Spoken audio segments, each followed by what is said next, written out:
A new Melbourne Cup fantasy has emerged. Live now to Andrew McCormack. Hello, Andrew. What can you tell us? G'day, Jack. Well, Qewy, the Godolphin horse, has set tongues wagging just moments ago, winning the Bendigo Cup and setting a track record in the process.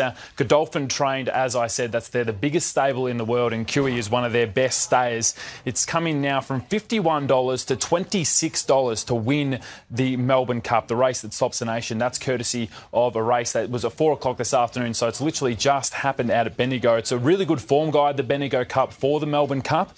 It's over 2,400 metres, and Qewy finished fourth at Flemington in last year's Cup, and he was challenged by the Darren Weir-trained Qewy out at Bendigo just moments ago, but was a really gritty, strong ride and really stayed to the finishing line with Karen McAvoy on board, and now is right up there as one of the main contenders for the race that stops the nation. Big call to run him in the Cup, but he stays so well. So it's up to Charlie. You know, he'll come on for the run, no doubt. And he's got to be, top 10 chance at least in the Cup. So he lacks a bit of brilliance, but he stays well and tries hard. So we'll let Charlie and Sheikh Mohammed decide on whether he runs or not. And Andrew, one of racing's rising stars is still looking for a ride for this year's Cup. Yeah, that's right. Katelyn Mallyon, one of the young leading female jockeys. Of course, Michelle Payne broke through as the first female to win the Melbourne Cup a couple of years ago.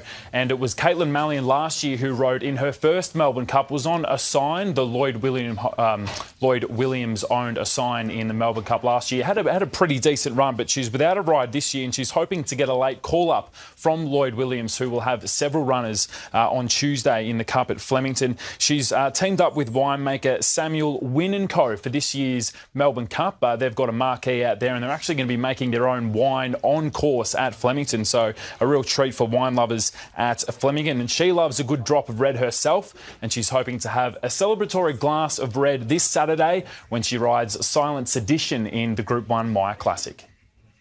I'm really confident that she can run well and win, because I've done all the work on her this week, and I'm really happy with the way she's progressing. And Andrew Noblet, he's got her peaking right at the right time, so fingers crossed she can win the Maya.